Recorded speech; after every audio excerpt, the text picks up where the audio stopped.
Hello નમસ્કાર મિત્રો, આપણી યુટ્યુબ ચેનલ ગુજરાત જીકે ગુરુ પર હું પંકજ કંજરિયા તમારું હાર્દિક સ્વાગત કરું છું. મિત્રો, એસટીઆઈ પરીક્ષા જે હતી લેવામાં આવી હતી 22/12/2024ના રોજ. ઓકે, તો આ પરીક્ષા લેવામાં આવી હતી જીપીએસસી દ્વારા. તો એની જે પ્રોવિઝનલ આન્સર કી છે એ ગઈકાલે આવી ગઈ. પ્રોવિઝનલ આન્સર કી છે એ ગઈકાલે આવી ગઈ છે. તો હવે બધા લોકોએ પ્રોવિઝનલ આન્સર કી જે છે એમના આધારે પોતાના માર્ક જે છે એ પણ કાઉન્ટ કરી લીધા હશે. તો આના આધારે આપણે એસટીઆઈનું અંદાજિત મેરિટ જે છે એ કેટલું રહેશે એ આપણે આ વિડીયોની અંદર એના વિશે આપણે ચર્ચા કરવાના છીએ. તો વિડીયો શરૂ કરતાં પહેલાં આપણી આ યુટ્યુબ ચેનલ ગુજરાત જીકે ગુરુ પર જો તમે નવા હોય ચેનલને સબસ્ક્રાઈબ ન કરી તો સબસ્ક્રાઈબ કરી લો. વિડીયો સારો લાગે તો લાઇક કરજો, તમારા મિત્રો જોડે શેર કરજો. તમારા કોઈ ડાઉટ હોય તો કોમેન્ટમાં જરૂર બતાવજો. અને તમારા એસટીઆઈની અંદર પ્રોવિઝનલ આન્સર કી મુજબ કેટલા માર્ક થાય છે એ કેટેગરી સહિત પણ તમે કોમેન્ટની અંદર જરૂર બતાવી શકો છો.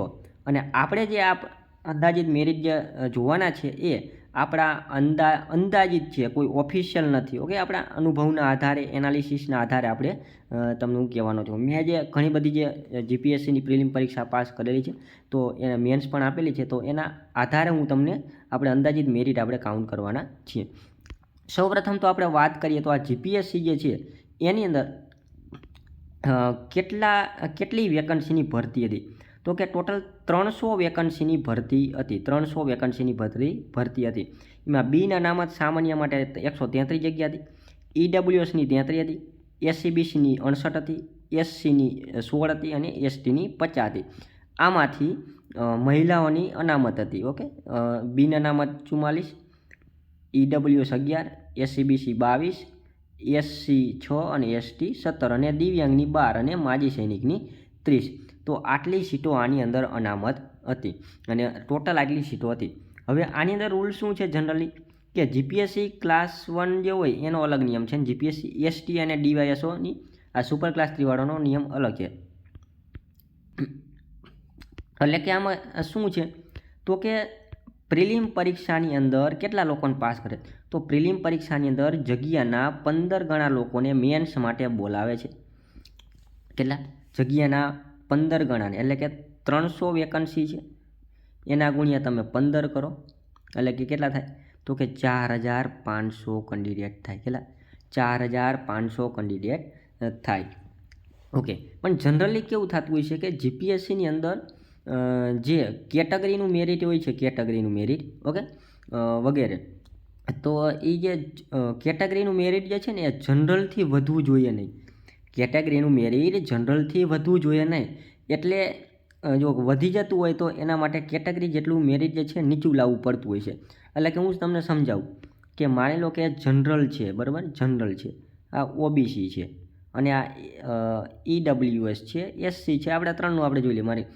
માની લો કે જનરલનું મેરિટ 200માંથી એસટીઆઈનું 100એ રહ્યું અને ઓબીસીની આટલી જગ્યા છે 68, તો એના કારણે ઓબીસીનું મેરિટ માની લો કે 110 રહ્યું, ઈડબ્લ્યુએસનું મેરિટ 108 રહ્યું. તો હું થયું હું, તો કે ઓબીસી અને ઈડબ્લ્યુએસનું મેરિટ જે છે જનરલ કરતાં વધી ગયું. આનું શું છે, આનું હમનું ઓછું થયું ને. તો પ્રિલિમમાં તો ઓબીસી ઈડબ્લ્યુએસને લાભ મળે નહીં એટલો બધો એની અંદર કેટેગરીનો.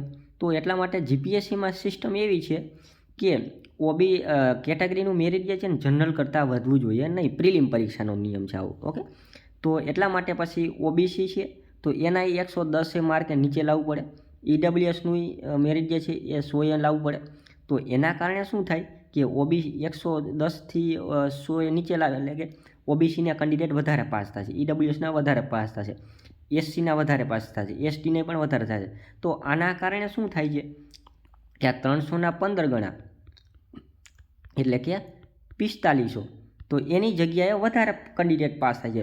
તો આની જગ્યાએ 4500ની જગ્યાએ 5થી 6000 કેન્ડિડેટને પાસ કરવા પડે છે, ત્યારે આખો આ રેશિયો જળવાઈ રહ્યા છે. ઓકે, તો આવું આની અંદર જીપીએસસીમાં જનરલી બનતું હોય છે. આ જૂના અનુભવના આધારે કહું છું, અંદાજિત જે અત્યાર સુધીમાં જીપીએસસીની બીજી પરીક્ષામાં આવું બનેલું છે. તો આટલા કેન્ડિડેટને પાસ કરવાના થાય છે. જનરલી કંઈક 2 લાખ લોકોએ આ પરીક્ષા આપી હતી, એમાંથી 5થી 6000 લોકોને આમાં પાસ કરવાના થશે.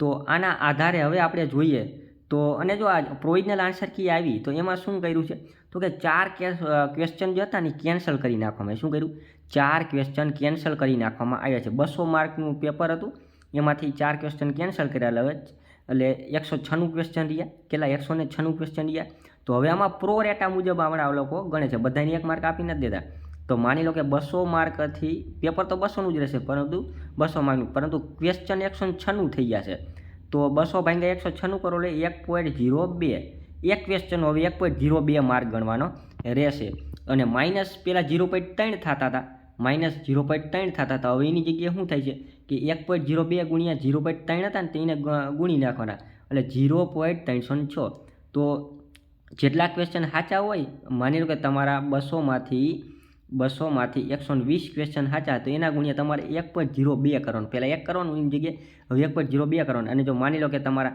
80 ક્વેશ્ચન માઇનસ હોય તો 80 ગુણ્યા તમારે 0.306 કરવા પડશે એ આમાંથી 100 સાચામાં તમારે બાદ કરવા પડશે તો આવું આખું આવવાનું છે તો હવે આપણે જોઈએ અંદાજિત આનું મેરિટ એસટીઆઈનું કેટલું રહેશે ઓકે ફરી વખત મિત્રો કહ્યું છું કે આ એસટીઆઈનું અંદાજિત મેરિટ છે જૂના અનુભવના આધારે કહીએ છીએ આ ફિક્સ માની નથી લેવાનું આ ઓફિશિયલ છે નહીં આના આધારે તમને મેન્સ પરીક્ષાની તૈયારી કરવાનો થોડો ઘણો આઈડિયો આવી શકે કે મારા અહીંથી આટલા માર્ક છે તો આપણે મેન્સની તૈયારી ચાલુ કરી દેવી જોઈએ તો જનરલી જો વાત કરું તો જનરલ જે છે ઓકે જનરલ જે છે એના 95થી લઈને 105 માર્ક હોય તો એમના માર્ક સારા કહી શકાય ઓકે આમાં ±5 રહી શકે છે અને 110 ઉપર જેના માર્ક હોય એના તો બેસ્ટ છે એને તો ડેફિનેટલી મેન્સની તૈયારી ચાલુ કરી દેવી જોઈએ મારા ખ્યાલથી ઓકે તો આવું એસસીબીસીમાં પણ આવું જ રહેશે કેમ કે જો વધારે મેરિટ જતું હશે તો એના નીચે લાવવાની કોશિશ કરવામાં આવશે તો આમાં પણ એવું જ રહેશે કે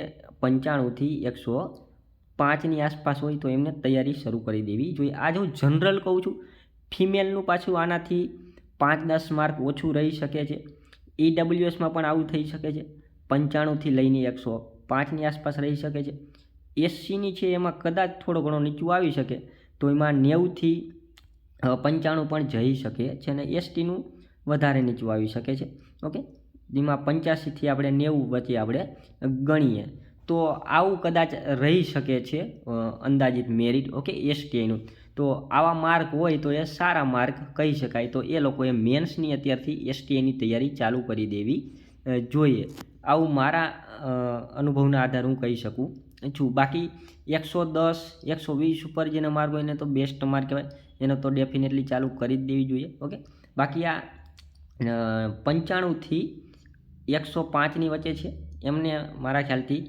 તૈયારી ચાલુ કરી દેવી જોઈએ મેન્સ માટેની ઓકે બાકી તમારા માર્ક કેવા છે પ્રોવિઝનલ કી મુજબ તો એ તમે કોમેન્ટની અંદર જરૂર બતાવી શકો છો ઓકે થેન્ક યુ